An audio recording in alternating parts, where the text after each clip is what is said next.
Ladies and gentlemen, it's your old buddy Snap-on Mark, and I've got quite the Wrench-Stravaganza for you today. Over on TikTok, they have a trend going where guys are showing off their most oddball named wrenches. And I'll tell you, it's pretty interesting. There's a lot of them I never even heard of, and it kind of motivated me to throw my junk on the table here and see if I could find some oddball ones. And I figured I'd share with you guys and show you what I came up with. So the first one I have here is Barco out of Buffalo. And believe it or not, I did a little bit of research, and this company actually eventually developed the Barco Lounger easy chair. You know, like the old lazy boy. So I thought that was a pretty neat one. And I've only got one or two of those that I found. This one is Upland Forge, which I found quite a few of these, and I don't know a lot about the history. I'll have to look into that. Then I had quite a few Armstrong, which I guess that's not really a rare one, the Armstrong, but it's a little bit of an older one. And with the Armstrong, I had a real old one that I imagine is probably from the 20s. And it's got that really cool forging mark on there. And if you look, you can see it's stamped Armstrong too, which I thought that was really cool with that triangle on there. Let's see, next one I had was Eastco, or I really don't know how to pronounce it. That's the only one I had, and it looks like someone must have stolen it out of a tool crib because it's got the yellow paint on there, so someone's probably looking for that. I got it at a yard sale. High torque. I had quite a few of these old big high torques, and I know they're made in the United States and they seem pretty burly, but I don't know a lot about the company. Let's see, I had Penance Corporation, which I know these guys merged with some sort of offshoot of SK for a while. I remember reading about that. Wizard, I know nothing about, and that's the only one that I have. So I should do some research into that one. Herbrand, I've got quite a few Herbrand ratchets, and I think those guys were in bed with Armstrong there for a while because they look almost identical. The ratchets do. And then I had a Sears, which you wouldn't think that was a big deal, but then I noticed it was made in Japan. So I was like, what in the heck? I don't know what the heck was going on there. Sears in Japan. I got a Champion, and this bad boy is awfully old. And believe it or not, this is a company that was out of Buffalo. They moved to Meadville, Pennsylvania, which is near me. And it eventually became Channel Lock. In the 30s, they got the patent for the Channel Lock pliers, and they changed their name from Champion to Channel Lock. And I'm actually going to do a video about these because I collected the whole set of these S-wrenches, and I found an old flyer for them. Let's see, HM. I'm not familiar with that company. I really don't know anything about them. That was the only one that I had. Let's see, and then I had this Velchek. These guys are out of Cleveland, Ohio. And once again, I believe when SK started, getting into the electrolyte and Wayne in the 60s, I think they bought these guys out, this Velchek out. But they're out of Cleveland. I got an old Williams, and of course Williams was its own entity from the turn of the century, and Snap-on bought them out, and they became Snap-on's industrial line, but that's an old one there. I've got a Fairmont, which it seems really old, but I don't know anything about these guys. Fairmont. Let's see, an old Indestro, and I got a bunch of old Indestro sockets, and they seem pretty burly. Like I said, this one seems, it's got a part number and everything, but it seems pretty well built. KD, old line wrench there. That's not really that rare, a lot of KD stuff. And speaking of the Sherman Clove Company, SK, there's one of the ones when they merged with the Electrolyte. And then Wayne, don't quote me on this, but I think this is like from 62 to 69. They were SK Wayne. So once again, those aren't really particularly rare or anything, just kind of neat. Here's an old school Thorson. And I remember Thorson got bought out and they made crappy Chinese stuff for Western Auto in the 90s. But this one is made in the USA. And obviously this one's seen better days, but it's pretty well built.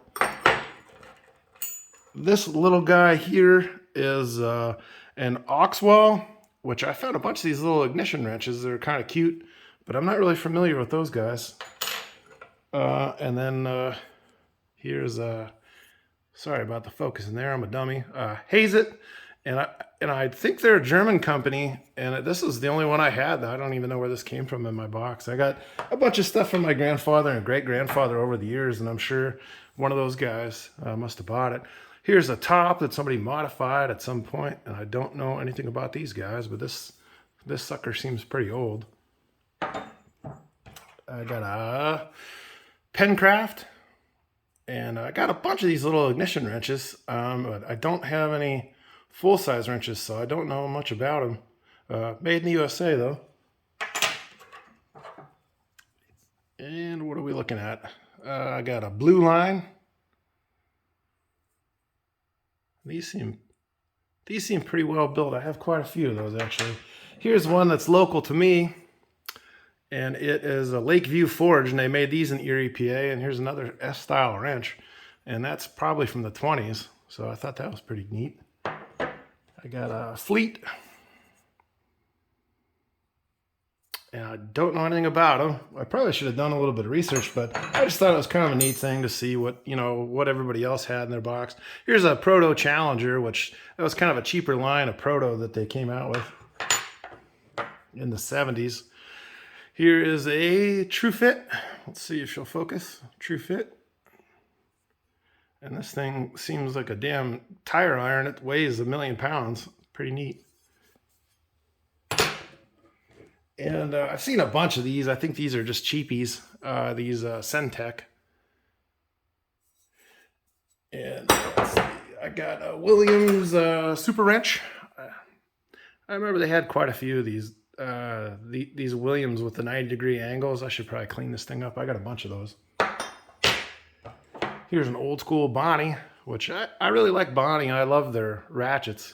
And they made that same old school style click one-way ratchet all the way into the 40s, and I really dig those. Those are pretty neat. And here's an MF. And that was the last of the ones I had that were sort of goofy. Most of the rest of the ones I have are pretty commonplace, KD and that sort of thing. Since this is YouTube and not TikTok, though, I can show you the rest of my just regular wrenches, because why the hell not? I got absolutely nothing better to do, so let's do it. All right, take you on a tour here. For line wrenches, I got the top of my box here.